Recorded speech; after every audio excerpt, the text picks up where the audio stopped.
तो आज हम ऑर्गेनिक केमिस्ट्री की दुनिया में एक बहुत ही दिलचस्प परिवार से मिलने वाले एल्डिहाइड और कीटोन। हमारे पास जो स्रोत हैं वो इनके परिवार के कुछ राज खोलते हैं। ये दिखते कैसे हैं, बनते कैसे हैं और इनका बर्ताव कैसा है। हाँ, और ये बहुत दिलचस्प है। तो चलिए इस गुत्थी को सुलझाते हैं।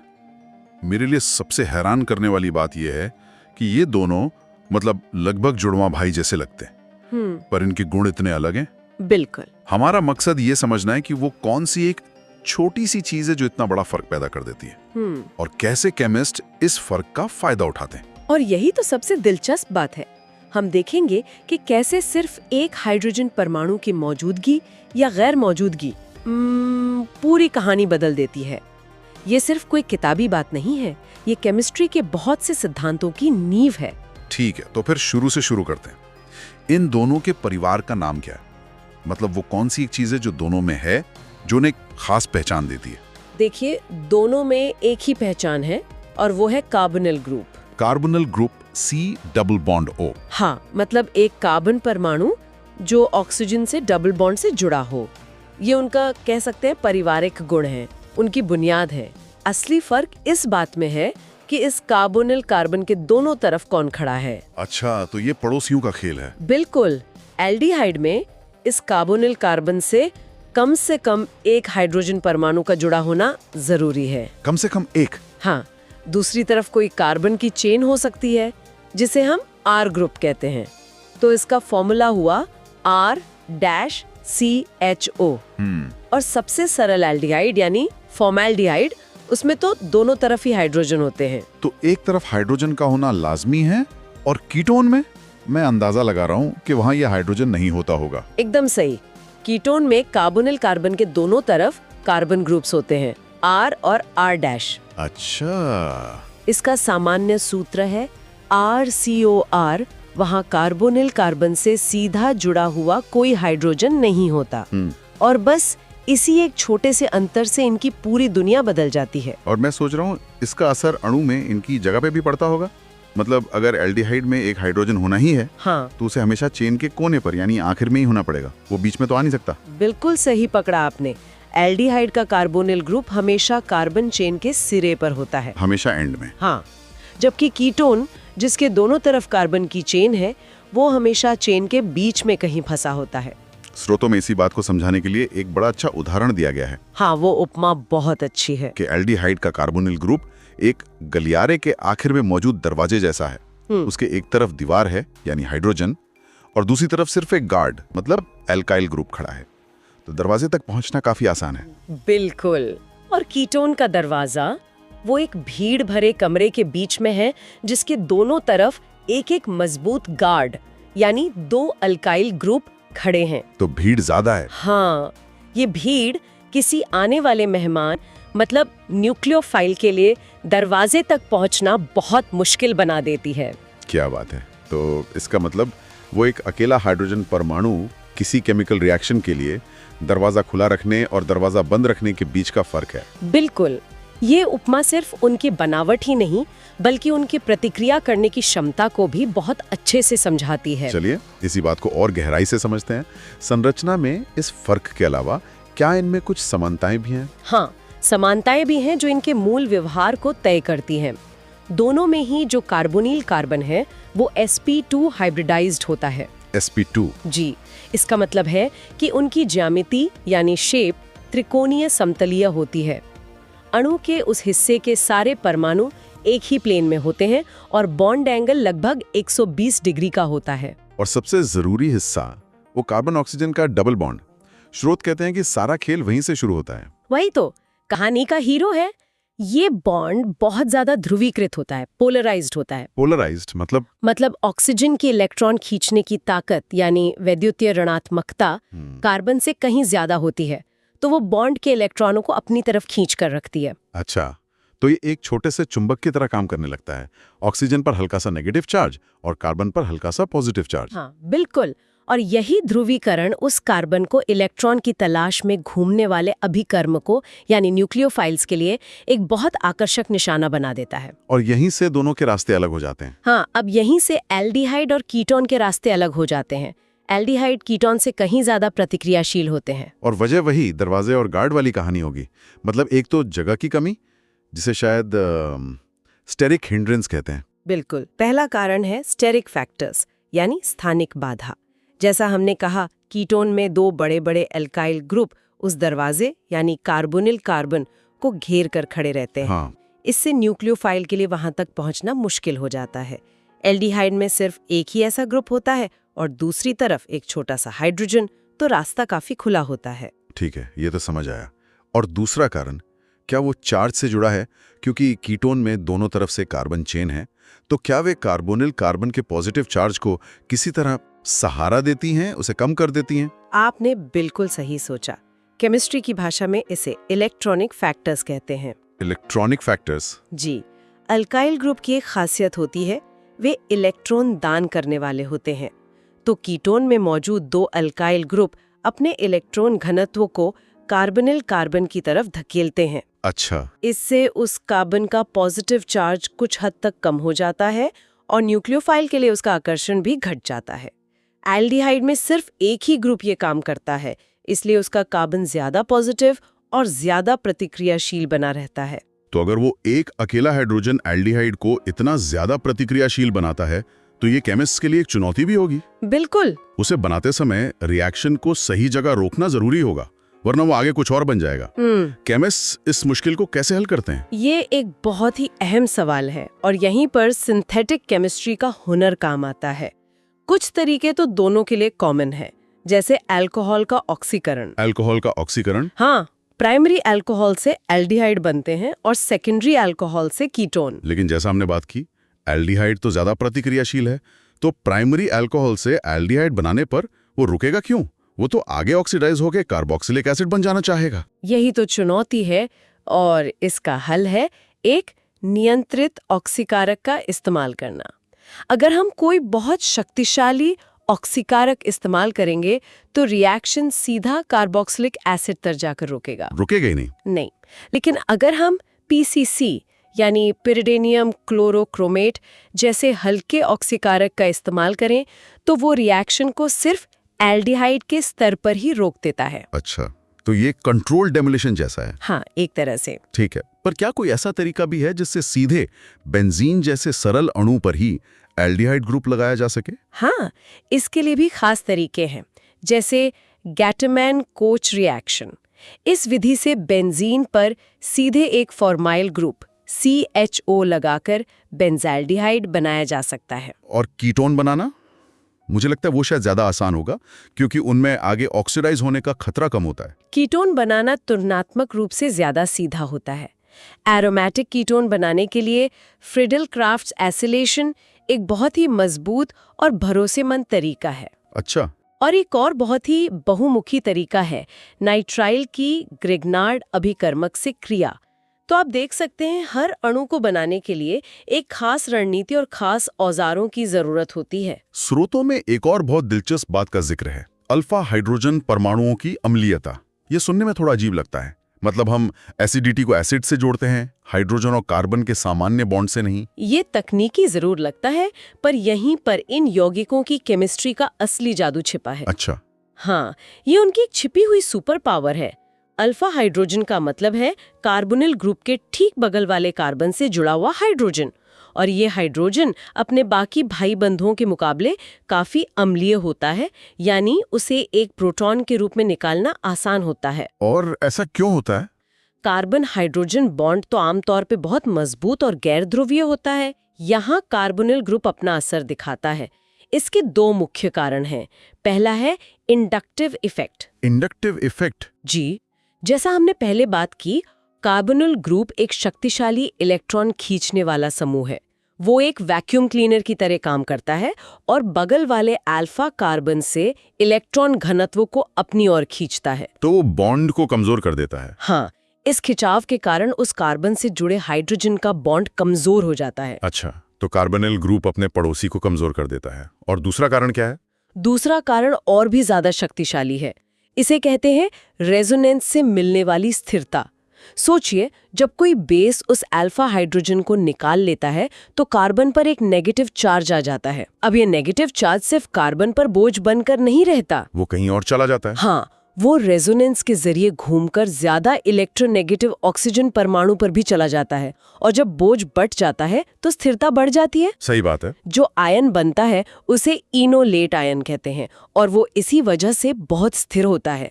यह स्थिरता ही उस हाइड्रोजन के निकलने की प्रक्रिया को बढ़ावा देती है। स्रोत में दी गई उपमा इसे बहुत अच्छे से समझाती है। अल्फा हाइड्रोजन एक हल्का पैकेज है, कार्बोनिल ग्रुप एक विशाल वैक्यूम क्लीनर है जो उसे लगातार खींचकर कमजोर कर रहा है। हाँ, और ऑक्सीजन एक मददगार पड़ोसी है जो पैकेज हटने के बाद कार्बन को संभालने और उसके बोझ मतलब नेगेटिव चार्ज को बांटने में मदद करता है। ये एक बेहतरीन उपमा है, और इसी अम्लीयता के कारण एल्डोल कंडेंसेशन जैसी महत्वपूर्ण अभिक्रियाएं होती हैं, जिनसे कार्बन कार्बन के नए बॉन्ड बनते हैं। अच्छा, और ये ऑर्गेनिक केमिस्ट्री में नई संरचनाएं बनाने का एक बहुत शक्तिशाली तरीका है। इसी से कीटो इनोल टॉटोमेरिज्म जैसी घटना भी होती है। ये तो कमाल है। मतलब एक ही अणु में दो अलग अलग तरह की प्रतिक्रियाशीलता छुपी हुई है, एक कार्बोनिल कार्बन पर और दूसरी उसके बगल वाले अल्फा हाइड्रोजन पर। बिल्कुल। अब एक व्यावहारिक सवाल पर आते हैं। अगर एल्डिहाइड इतने ज्यादा प्रतिक्रियाशील हैं, तो क्या लैब में उन्हें कीटोन से अलग पहचानने का कोई आसान और मजेदार तरीका है? मान लीजिए किसी के पास दो बिना लेबल वाली टेस्ट ट्यूब हैं। बिल्कुल है। इसके लिए क्लासिक, बहुत ही सुंदर और विजुअल टेस्ट है, जिसे सिल्वर मिरर टेस्ट कहते हैं। Silver mirror? जी, इसमें टॉलिन्स रिएजेंट नाम के एक अभिकर्मक का इस्तेमाल होता है, जो असल में अमोनियामय सिल्वर नाइट्रेट का घोल होता है। सुनने में तो किसी जादू जैसा लगता है। ये काम कैसे करता है? और ये देखने में जादू से कम नहीं लगता। जब आप एक एल्डिहाइड वाले घोल को टॉलिन्स रिएजेंट के साथ एक साफ टेस्ट ट्यूब में डालकर धीरे धीरे गर्म करते हैं, तो कुछ ही देर में टेस्ट ट्यूब की भीतरी दीवारों पर चांदी की एक चमकदार परत जम जाती है। अरे वाह, जो बिल्कुल एक आईने की तरह दिखती है। इसीलिए इसे सिल्वर मिरर कहते हैं। कमाल है। और इसके पीछे की केमिस्ट्री क्या है? ये चांदी कहाँ से आई? यह एक बहुत ही सुंदर रेडॉक्स अभिक्रिया है। एल्डिहाइड, जैसा हमने कहा, बहुत आसानी से ऑक्सीडाइज्ड हो जाता है। हाँ, वो ऑक्सीडाइज्ड होकर कार्बोक्सिलेट आयन बनाता है। इस प्रक्रिया में वो रेजेंट में मौजूद सिल्वर आयनों को अपने इलेक्ट्रॉन देकर उन्हें रिड्यूस कर देता है।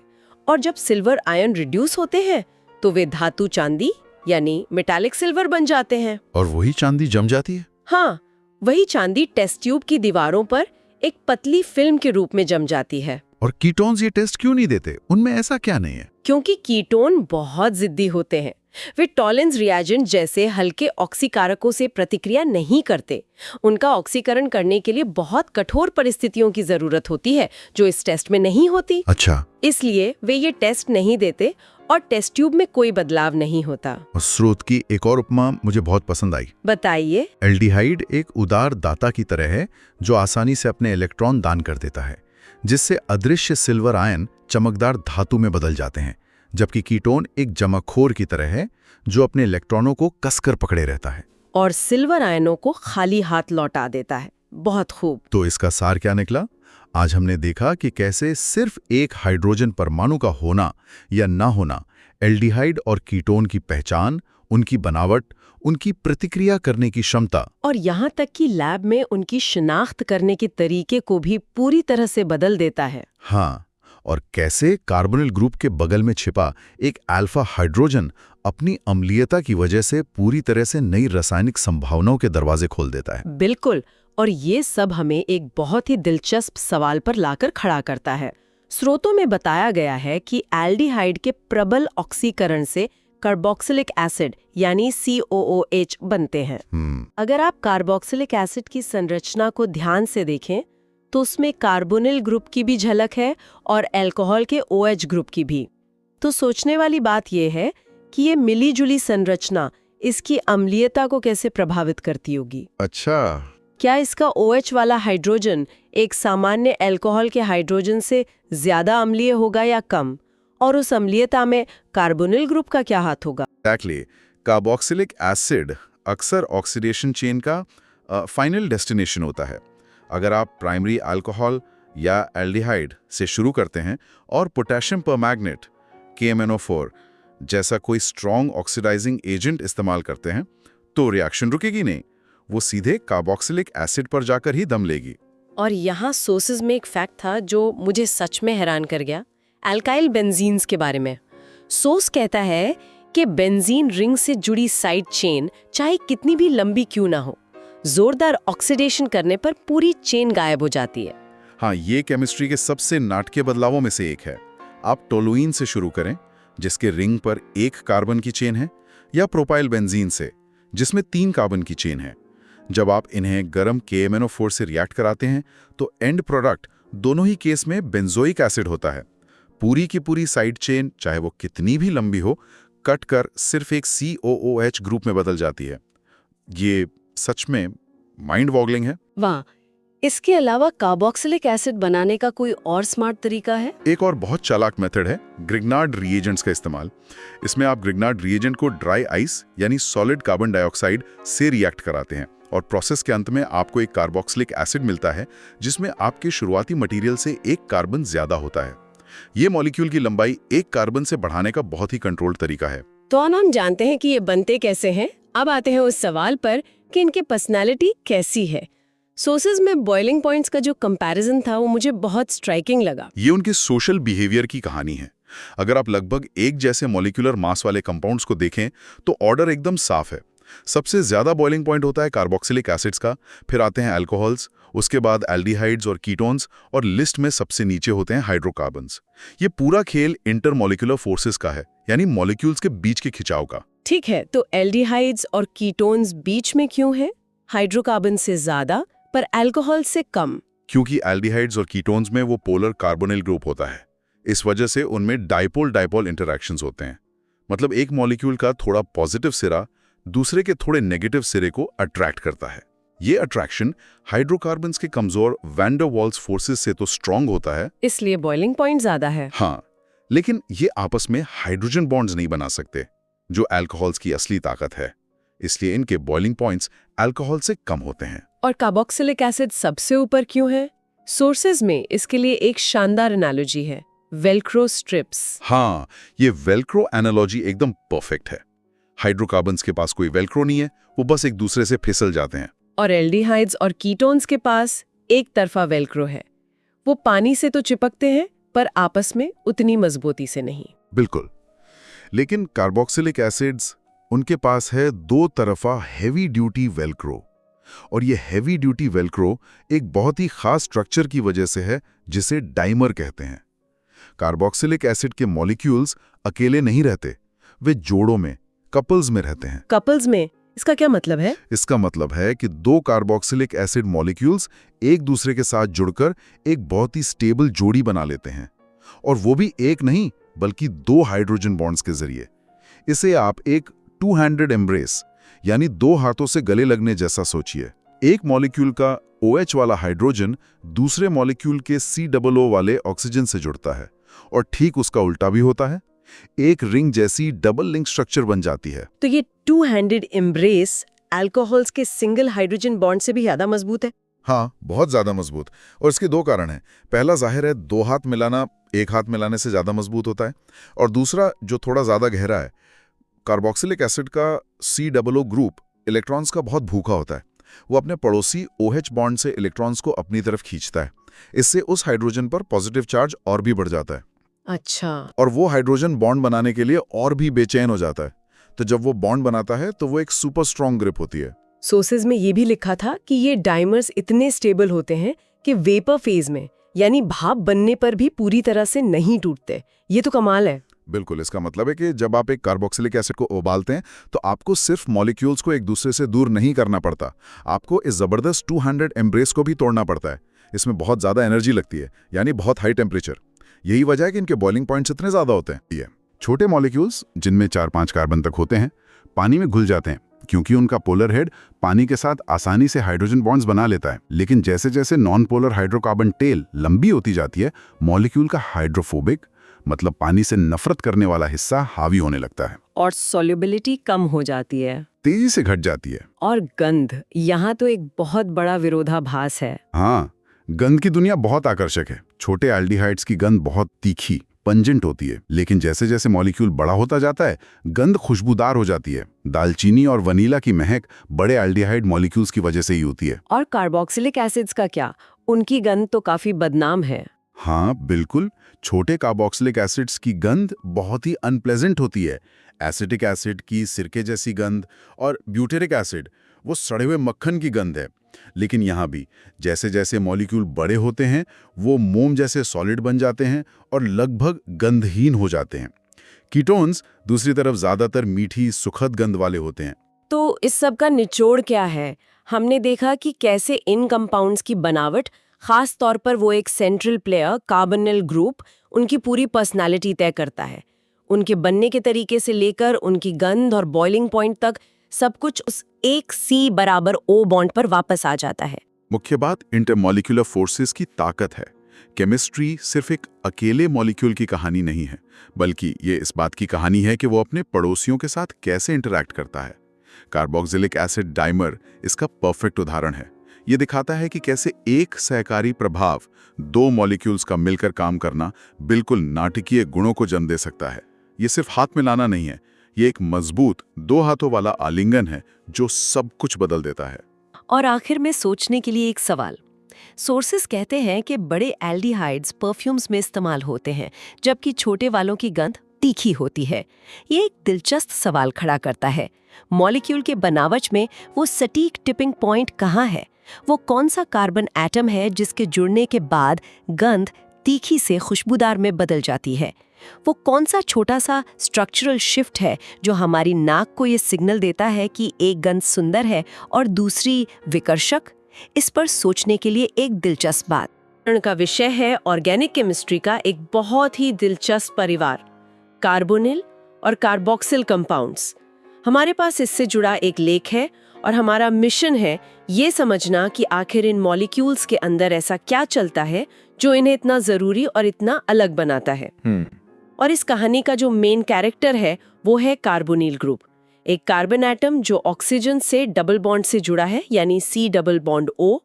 लेख की शुरुआत ही इस बात से होती है कि ये ग्रुप बहुत ज्यादा पोलर है। बिल्कुल, और सब कुछ इसी पोलैरिटी से शुरू होता है। आप इसे एक छोटे से चुंबक की तरह सोच सकती हैं। अच्छा, ऑक्सीजन ज्यादा इलेक्ट्रोनेगेटिव है तो वो बॉन्ड के इलेक्ट्रॉन्स को अपनी तरफ खींच कर रखता है, जिससे उस पर हल्का सा नेगेटिव चार्ज आ जाता है। इसका नतीजा ये होता है कि कार्बन एटम बेचारा इलेक्ट्रॉन गरीब हो जाता है, उस पर हल्का सा पॉजिटिव चार्ज आ जाता है। केमिस्ट्री की भाषा में हम इसे इलेक्ट्रोफिलिक कहते हैं, यानी इलेक्ट्रॉन प्रेमी। ये कार्बन बस मौके की तलाश में रहता है कि कहीं से इलेक्ट्रॉन मिले। मतलब ये एक तरह का हॉटस्पॉट है। एग्जैक्टली जहां सारा एक्शन होने वाला है। एग्जैक्टली। और आज हम यही देखेंगे कि कैसे यही एक CO ग्रुप जब एल्डिहाइड और कीटोन में होता है तो बिल्कुल अलग तरह से बर्ताव करता है, और जब कार्बोक्सिलिक एसिड का हिस्सा होता है तो उसकी पूरी शख्सियत ही बदल जाती है। ठीक है, तो इसे खोलकर समझते हैं। लेख के मुताबिक एल्डिहाइड और कीटोन की कहानी दो मेन आइडियाज के इर्द गिर्द घूमती है। एक तो इस बेचारे इलेक्ट्रॉन गरीब कार्बन पर होने वाला हमला, और दूसरा इसके पड़ोसी हाइड्रोजन की एक छिपी हुई खासियत। पहले हमले की बात करते हैं। इसे न्यूक्लियोफिलिक एडिशन रिएक्शन कहते हैं। ये सुनने में थोड़ा भारी लगता है। चलिए इसे आसान बनाते हैं। अगर हमारा कार्बोनिल कार्बन इलेक्ट्रॉन गरीब है तो उस पर हमला कौन करेगा? कोई जो इलेक्ट्रॉन अमीर हो। बिल्कुल, इसी इलेक्ट्रॉन अमीर हमलावर को हम न्यूक्लियोफाइल कहते हैं। आप न्यूक्लियोफाइल को एक इलेक्ट्रॉन शिकारी समझ सकती हैं। उसके पास अतिरिक्त इलेक्ट्रॉन होते हैं और वो हमेशा एक ऐसी जगह की तलाश में रहता है जहां इलेक्ट्रॉनों की कमी हो। ठीक वैसे ही जैसे एक मधुमक्खी फूलों की तलाश में रहती है। अच्छा, तो ये शिकारी उस गरीब कार्बन पर हमला करता है। फिर क्या होता है? लेख में sp2 से sp3 हाइब्रिडाइजेशन जैसी बातें लिखी हैं। ये क्या है? उस टेक्निकल डिटेल को भूल जाइए, बस इतना समझिए कि हमला होने से पहले कार्बन का ढांचा एक सपाट त्रिभुज जैसा बिल्कुल फ्लैट होता है। ठीक है। जैसे ही न्यूक्लियोफाइल उससे जुड़ता है वो अचानक पॉप करके एक 3D पिरामिड के आकार में बदल जाता है। यह आकार में बदलाव ही पूरी प्रतिक्रिया का केंद्र है। पहले जुड़ाव मतलब एडिशन होता है और फिर वो एक प्रोटॉन पकड़कर स्टेबल हो जाता है। यहाँ पर बात वाकई दिलचस्प हो जाती है। लेख कहता है कि एल्डिहाइड कीटोन के मुकाबले कहीं ज्यादा रिएक्टिव होते हैं। मतलब उन पर हमला करना ज्यादा आसान होता है। पर क्यों? दिखते तो लगभग एक जैसे ही हैं। इसके दो बहुत ही शानदार कारण हैं और दोनों बहुत लॉजिकल हैं। पहला है स्टेरिक हिंड्रेंस। मतलब भीड़ भाड़। बिल्कुल। कीटोन में उस बेचारे पॉजिटिव कार्बन के दोनों तरफ दो बड़े बड़े एल्काइल ग्रुप्स होते हैं, जैसे दो बॉडीगार्ड्स खड़े हों। हाँ हाँ, अच्छा। जब न्यूक्लियोफाइल हमला करने आता है तो ये बॉडीगार्ड्स रास्ता रोक लेते हैं। लेकिन एल्डिहाइड में एक तरफ तो ग्रुप होता है, पर दूसरी तरफ सिर्फ एक नन्हा सा हाइड्रोजन होता है। वहां कोई भीड़ नहीं है, रास्ता एकदम साफ है, तो हमला करना बहुत आसान हो जाता है। तो कीटोन का कार्बन बॉडीगार्ड से घिरा है। और दूसरा कारण? दूसरा कारण है इलेक्ट्रॉनिक प्रभाव। ये बॉडीगार्ड सिर्फ रास्ता ही नहीं रोकते, बल्कि वे अपने कार्बन को इलेक्ट्रॉन देकर उसे थोड़ा दिलासा भी देते हैं। अच्छा। हाँ, वे इलेक्ट्रॉन डोनेटिंग ग्रुप्स होते हैं। इससे कार्बन का पॉजिटिव चार्ज थोड़ा कम हो जाता है, यानी न्यूक्लियोफाइल के लिए उसकी भूख कम हो जाती है। एल्डिहाइड में सिर्फ एक ही तरफ से ऐसा सपोर्ट मिलता है, तो उसका कार्बन ज्यादा भूखा, ज्यादा पॉजिटिव बना रहता है और न्यूक्लियोफाइल को और जोर से अपनी तरफ खींचता है। वाह! तो कीटोन के पास बॉडीगार्ड्स भी हैं और उसे अंदर से सपोर्ट भी मिल रहा है, इसलिए वो कम रिएक्टिव है। ये तो बहुत अच्छे से समझ आया। लेख में कुछ उदाहरण भी दिए हैं, जैसे अल्कोहल के साथ मिलकर एसिटिल बनाना। वहाँ प्रोटेक्टिंग ग्रुप्स जैसा कुछ लिखा है। ये क्या चीज है? आप नहीं चाहती कि बगल वाला रिएक्टिव हिस्सा छेड़छाड़ का शिकार हो, तो आप क्या करेंगे? मैं उस दूसरे हिस्से को किसी चीज से ढक दूंगी। एग्जैक्टली। एसिटिल बनाना वही है।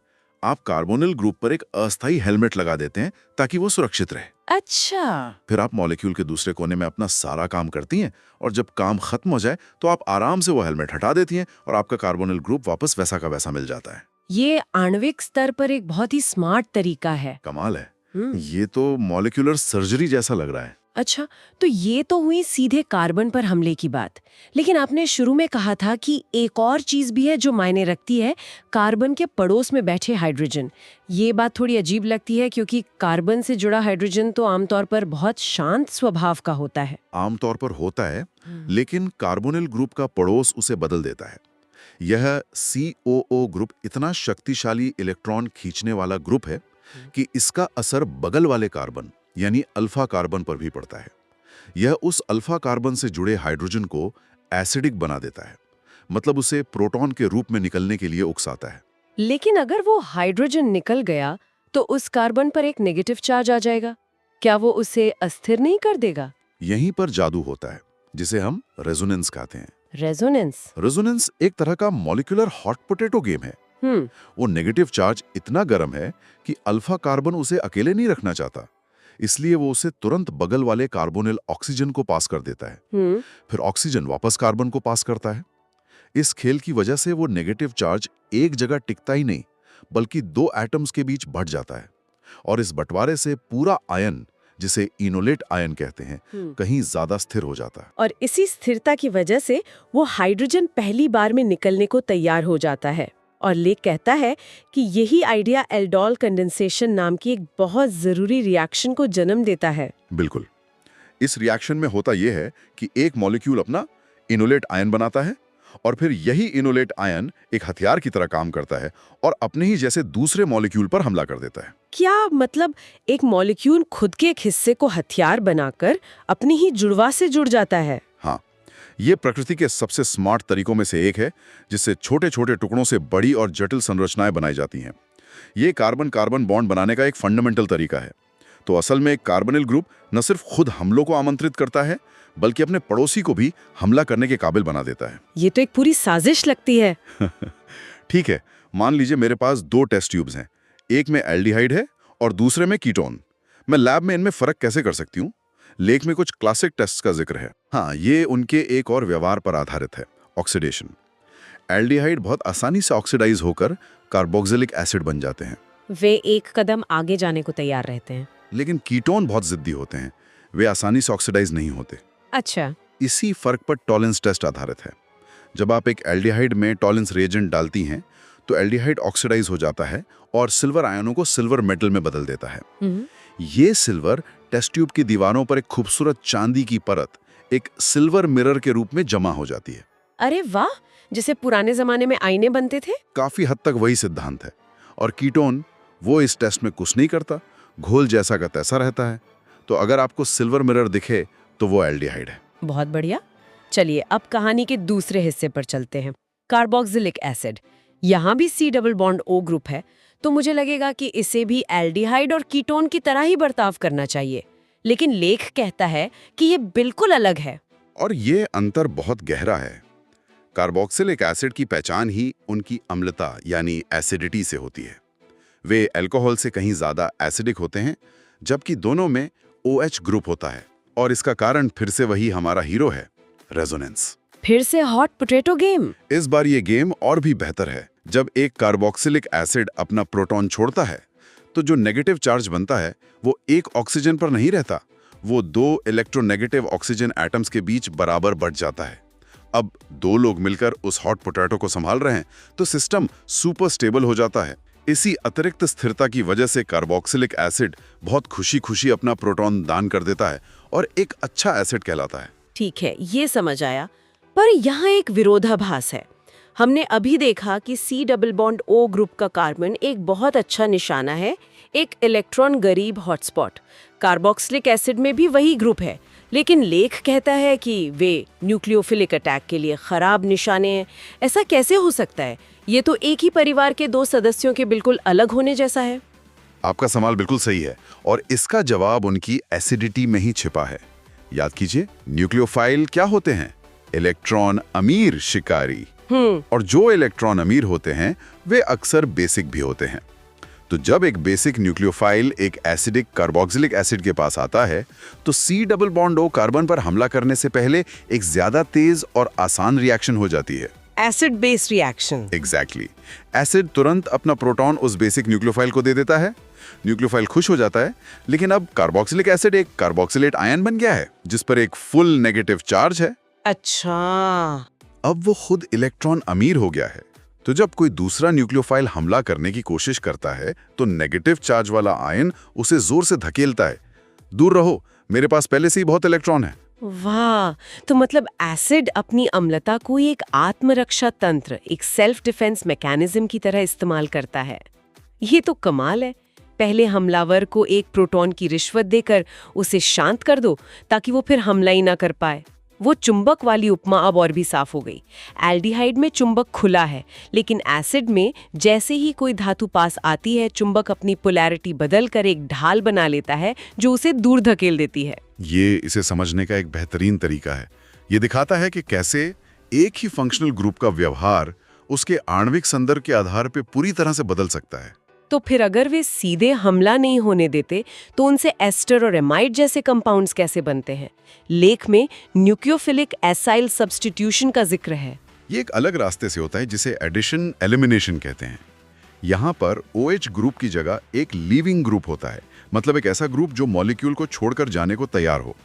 Leaving group. हाँ, तो प्रक्रिया ये होती है, न्यूक्लियोफाइल हमला करता है, वो 3D पिरामिड वाला इंटरमीडिएट बनता है, लेकिन फिर सिस्टम एक प्रोटॉन उठाने के बजाय उस लीविंग ग्रुप को बाहर निकाल देता है और C डबल बॉन्ड वापस बन जाता है। तो अंत में पुराने ग्रुप की जगह नया ग्रुप आ गया। ये एक सब्स्टिट्यूशन है, सिर्फ एडिशन नहीं। और लेख में इन डेरिवेटिव्स की रिएक्टिविटी का एक क्रम भी दिया है। Acid halide, anhydride, ester, amide. इसका क्या मतलब है? इस क्रम का पूरा राज लीविंग ग्रुप की काबिलियत पर टिका है। एक अच्छा लीविंग ग्रुप वो है जो मॉलिक्यूल छोड़ने के बाद खुश और स्थिर रहे। इसे ऐसे सोचिए कि ये एक पार्टी है और लीविंग ग्रुप एक मेहमान है।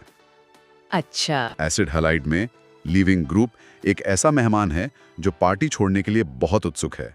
वो बाहर जाकर भी बहुत स्थिर रहता है, इसलिए जैसे ही कोई नया मेहमान आता है वो तुरंत अपनी जगह खाली कर देता है।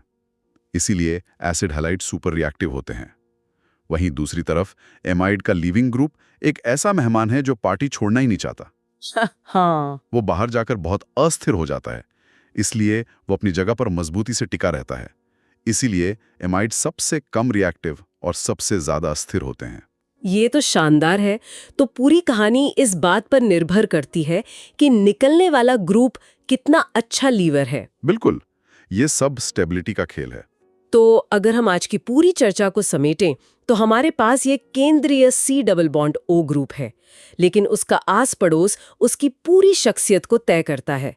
एल्डिहाइड और कीटोन में ये C डबल बॉन्ड O एक खुला निमंत्रण है, आओ मुझ पर हमला करो। लेकिन कार्बोक्सिलिक एसिड में उसी ग्रुप की एसिडिक प्रकृति एक ढाल बन जाती है जो हमले को रोकती है। एकदम सही कहा। ये एक खूबसूरत उदाहरण है कि रसायन विज्ञान में संरचना कैसे कार्य को निर्धारित करती है। एक ही फंक्शनल ग्रुप बस अपने पड़ोसियों के बदलने से मौलिक रूप से अलग-अलग तरीकों से व्यवहार करता है। छोटे-छोटे बदलावों से कितने बड़े-बड़े परिणाम मिलते हैं, यही केमिस्ट्री की सुंदरता है। और ये हमें एक अंतिम विचार की ओर ले जाता है। आपने अभी बताया कि कार्बोक्सिलिक एसिड डेरिवेटिव्स की रिएक्टिविटी एक सीढ़ी की तरह है। एसिड हैलाइड सबसे ऊपर, सबसे बेचैन, और इमाइड सबसे नीचे, सबसे स्थिर और शांत। तो अगर हम प्रकृति की तरफ देखें तो ये स्थिरता हमें क्या बताती है? उदाहरण के लिए हम जानते हैं कि हमारे शरीर की हर प्रोटीन एमाइड लिंकेज से बनी होती है। तो इस रिएक्टिविटी की सीढ़ी में सबसे नीचे, सबसे स्थिर पायदान पर उनकी मौजूदगी जीव विज्ञान में उनकी भूमिका के बारे में क्या संकेत देती है? दुनिया में एक डुबकी लगाने वाले हैं और बात करेंगे 3 ऐसे नामों की जो स्कूल में तो बहुत सुने हैं: एल्डिहाइड्स, कीटोन्स और कार्बोक्सिलिक एसिड्स। बिल्कुल। पर शायद ये नहीं जानते कि ये हमारे परफ्यूम से लेकर सिरके तक हर चीज में छिपे हैं। बिल्कुल। हमारे पास इनके औद्योगिक इस्तेमाल पर कुछ बहुत ही दिलचस्प लेख हैं और हमारा मकसद है इन लैब वाले नामों को हमारी असल जिंदगी से जोड़ना। बिल्कुल। और मुझे लगता है कि इन तीनों को समझने के लिए एक बहुत अच्छा तरीका है। बताइए। अगर हम ऑर्गेनिक केमिस्ट्री को एक बड़ी कंस्ट्रक्शन साइट की तरह सोचें तो ये तीनों उसके सबसे जरूरी मजदूर और मटेरियल हैं। अच्छा। एल्डिहाइड समझिए उस इमारत पर होने वाला फाइनल टच है।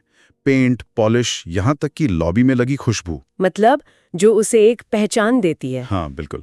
और कीटोन्स वो दमदार सॉल्वेंट्स और क्लीनर हैं जिनकी जरूरत पेंट करने से पहले सतह को तैयार करने में पड़ती है। ठीक है, तैयारी वाले एक्सपर्ट। हाँ। और आखिर में कार्बोक्सिलिक एसिड्स, ये उस कंस्ट्रक्शन साइट के स्टील के फ्रेम और भारी भरकम नट बोल्ट की तरह हैं। शायद उतने आकर्षक नहीं, पर इनके बिना पूरा ढांचा ही ढह जाएगा। ये तो बहुत बढ़िया सादृश्य है। तो चलिए फिर इस साइट पर काम शुरू करते हैं और सबसे पहले मिलते हैं हमारे फिनिशिंग आर्टिस्ट से, एल्डिहाइड से। जरूर। लेखों में सबसे पहली बात जो नजर आती है वो है इनकी तेज प्रतिक्रियाशीलता और इनकी गंध। सही पकड़ा। और इनकी यही प्रतिक्रियाशीलता इन्हें कंस्ट्रक्शन के लिए इतना उपयोगी बनाती है।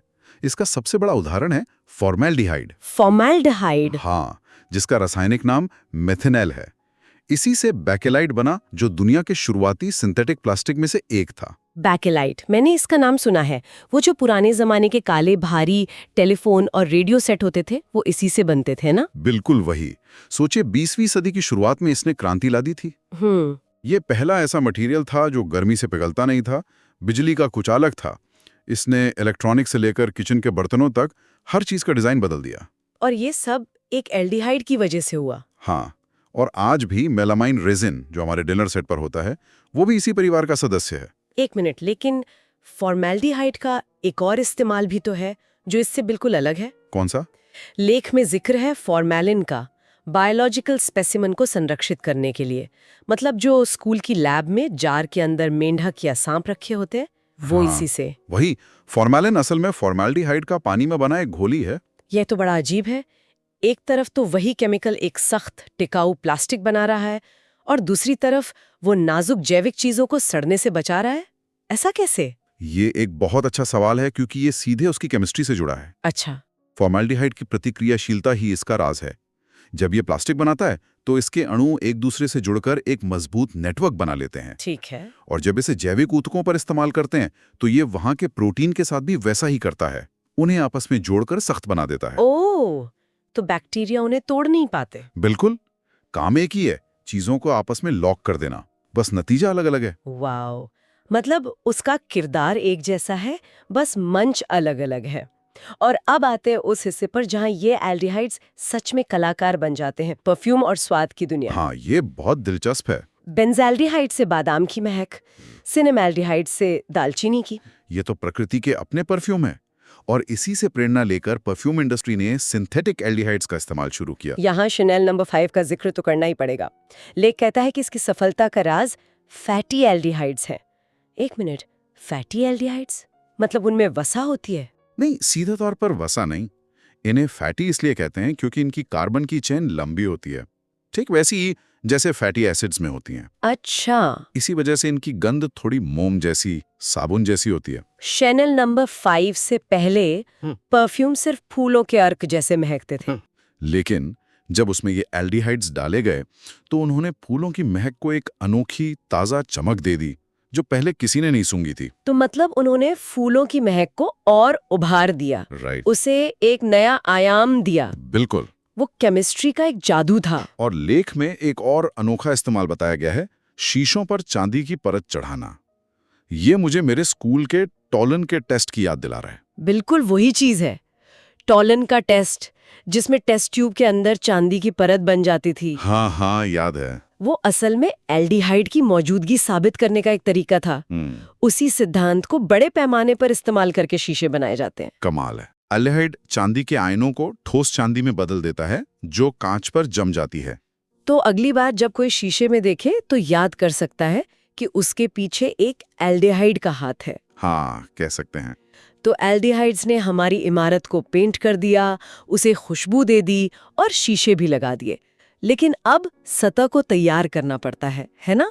और यहीं पर हमारे दूसरे हीरो कीटोन्स काम आते हैं। एकदम सही ट्रांजिशन है। कीटोन्स को ऑर्गेनिक केमिस्ट्री का मतलब यूनिवर्सल सॉल्वेंट कहा जा सकता है। इसका सबसे आम उदाहरण तो शायद हर घर में मिल जाएगा, एसीटोन, यानी नेल पॉलिश रिमूवर। हाँ बिल्कुल। मुझे तो उसकी गंध से ही ये याद आ जाता है। वो बहुत तेज और अजीब सी गंध होती है। हाँ, एसीटोन की पहचान ही उसकी गंध है। ये इतना अच्छा सॉल्वेंट इसलिए है क्योंकि ये रेजिन, प्लास्टिक, गोंद, इन सब को आसानी से घोल सकता है। इसीलिए ये इंडस्ट्री में सफाई के लिए भी इस्तेमाल होता होगा। बहुत ज्यादा। पेंट थिनर के रूप में भी। ये वो गुमनाम हीरो हैं जो पर्दे के पीछे रहकर सब कुछ संभव बनाते हैं। सॉल्वेंट्स के अलावा लेख में एक और दिलचस्प इस्तेमाल का जिक्र है जो हमारी त्वचा से जुड़ा है। मैंने सनस्क्रीन की बोतलों पर बेंजोफिनॉन का नाम कई बार पढ़ा है, पर मुझे अंदाजा नहीं था कि ये कीटोन है। तो ये काम कैसे करता है? ये शीशे की तरह काम नहीं करता, बल्कि एक स्पंज की तरह काम करता है। स्पंज की तरह? हाँ, बेंजोफिनॉन के अणु में एक खास संरचना होती है जो सूरज से आने वाली हानिकारक यूवी किरणों की ऊर्जा को सोख लेती है। अच्छा। और फिर उसे गर्मी के रूप में धीरे धीरे छोड़ देता है, जो हमारी त्वचा के लिए हानिकारक नहीं होती। तो ये हमारी त्वचा के ऊपर एक अदृश्य रासायनिक ढाल बना लेता है। ये तो कमाल है। लेकिन अब जो कनेक्शन सामने आ रहा है वो शायद सबसे ज्यादा हैरान करने वाला है। लेख कहता है कि कीटोन्स हमारे शरीर के अंदर भी एक बहुत जरूरी काम करते हैं। कीटोन बॉडीज का जिक्र है। ये क्या है? हाँ, ये बहुत ही आकर्षक विषय, पता है? बताइए। जब हमारे शरीर को ऊर्जा के लिए पर्याप्त ग्लूकोज नहीं मिलता, जैसे कि जब कोई व्रत रखता है या कीटो डाइट पर होता है, तो हमारा शरीर ऊर्जा के लिए एक बैकअप प्लान इस्तेमाल करता है। वो लिवर में फैट को तोड़ना शुरू कर देता है और इस प्रक्रिया में जो अणु बनते हैं उन्हें कीटोन बॉडीज कहते हैं। तो इसका मतलब क्या? जो चीज नेल पॉलिश हटाती है उसी केमिकल परिवार का एक सदस्य हमारे शरीर को, खासकर हमारे दिमाग को ऊर्जा दे रहा है? हाँ, ये कनेक्शन सच में दिमाग घुमा देने वाला है। ये कैसे मुमकिन है? और ये कमाल इसलिए है क्योंकि ये दिखाता है कि केमिस्ट्री में एक ही परिवार के सदस्य कितने अलग अलग काम कर सकते हैं। एसीटोन का अणु छोटा है, इसलिए वो एक बेहतरीन सॉल्वेंट है। ठीक है। हमारे शरीर में बनने वाले कीटोन बॉडीज की संरचना थोड़ी अलग और ज्यादा जटिल होती है, जिसे हमारी कोशिकाएं ऊर्जा के लिए इस्तेमाल कर सकती हैं। ये सब आणविक स्तर पर डिजाइन का खेल है। वाह! और कंस्ट्रक्शन की दुनिया में भी इनका बड़ा रोल है। यहाँ साइक्लोहेक्सानॉन का जिक्र है जो नायलॉन बनाने के लिए जरूरी है। बिल्कुल, साइक्लोहेक्सानॉन वो कच्चा माल है जिससे नायलॉन के धागे की शुरुआती कड़ियां बनती हैं। तो हमने इमारत को फिनिशिंग दे दी, सतह तैयार कर ली, लेकिन अब सवाल ये है कि ये पूरी इमारत टिकी किस पर है? इसका ढांचा क्या है? और यहीं पर हमारे कंस्ट्रक्शन साइट के तीसरे और सबसे मजबूत खिलाड़ी आते हैं, कार्बोक्सिलिक एसिड्स। हाँ, और इन्हें एसिड्स का वर्कहाउस कहना गलत नहीं होगा। ये शायद उतने ग्लैमरस नहीं है, पर इनके बिना इंडस्ट्री रुक जाएगी। बिल्कुल। और इनका सरताज है एसिटिक एसिड, जिसे एथेनोइक एसिड भी कहते हैं। एसिटिक एसिड यानी सिरका, ये तो हमारी रसोई की एक बहुत ही आम चीज है। मेरे लिए ये सोचना थोड़ा मुश्किल है कि सिरका जैसी साधारण चीज एक विशाल औद्योगिक केमिकल कैसे हो सकती है। आपका सवाल बिल्कुल सही है और इसका जवाब इसके जबरदस्त इस्तेमाल में छिपा है। हम जो सिरका इस्तेमाल करते हैं वो एसिटिक एसिड का बहुत ही हल्का, मतलब 4-5% का घोल होता है, अच्छा। लेकिन इंडस्ट्री में इसका शुद्ध रूप इस्तेमाल होता है। इसी से विनाइल एसीटेट मोनोमर यानी वैम बनता है, जो कि पेंट और गोंद का एक मुख्य घटक है। क्या बात है। तो जो सिरका हम सलाद में डालते हैं उसी का कॉन्सेंट्रेटेड रूप पेंट और गोंद बना रहा है। सिर्फ वही नहीं, पुराने जमाने की जो फोटोग्राफिक फिल्में होती थी उनकी बेस लेयर सेलुलोज एसीटेट से बनती थी, जिसे बनाने के लिए भी एसिटिक एसिड चाहिए। तो ये हमारी रसोई से लेकर कारखानों तक फैला हुआ है। हर जगह। लेख में इसके मेडिकल इस्तेमाल का भी जिक्र है, जो काफी प्रभावशाली है, एक एंटीसेप्टिक के तौर पर और सर्वाइकल कैंसर की स्क्रीनिंग में भी। हाँ, ये बहुत महत्वपूर्ण है।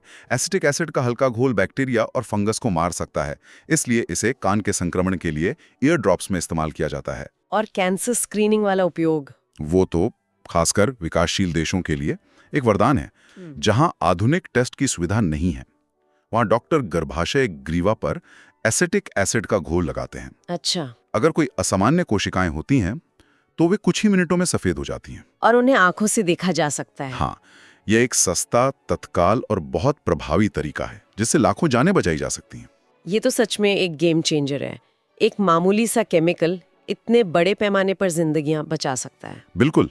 और दवाओं के निर्माण में भी कार्बोक्सिलिक एसिड एक शुरुआती बिल्डिंग ब्लॉक की तरह काम करता है। तो ये एसिड हमारी रसोई, अस्पतालों, फैक्ट्रियों और अब मैं पढ़ रही हूँ हमारे शरीर की कोशिकाओं तक को जोड़ता है। हाँ, यहाँ एसिटाइल समूह और कोएंजाइम ए की बात की गई है। ये क्या है? ये शायद इन तीनों सबसे गहरा और मौलिक कनेक्शन है। एसिटिक एसिड से एक हिस्सा निकलता है जिसे एसिटाइल समूह कहते हैं। जब ये समूह हमारे शरीर में कोएंजाइम ए नाम के एक अणु से जुड़ता है तो ये एसिटाइल कोए बन जाता है। Acetyl CoA. हाँ, ये अणु हमारे मेटाबॉलिज्म यानी चयापचय का सेंट्रल हब है। चाहे हम कार्बोहाइड्रेट खाएं या फैट, हमारा शरीर उसे तोड़कर इसी एसिटाइल कोए में बदलता है और फिर इसी से ऊर्जा पैदा करता है। मतलब? ये जीवन की ऊर्जा करेंसी का स्रोत है। इसके बिना हमारी कोशिकाएं काम नहीं कर सकती। तो जिस एसिड से सिरका बनता है उसी का एक हिस्सा हमारे शरीर के अंदर हर पल ऊर्जा पैदा करने वाली भट्टी का मुख्य ईंधन है। ये तो अविश्वसनीय है। हाँ, ये जीवन के सबसे बुनियादी स्तर पर केमिस्ट्री का एक अद्भुत उदाहरण है। तो आज की इस चर्चा के बाद वो कंस्ट्रक्शन साइट वाली तस्वीर मेरे दिमाग में बिल्कुल साफ हो गई है।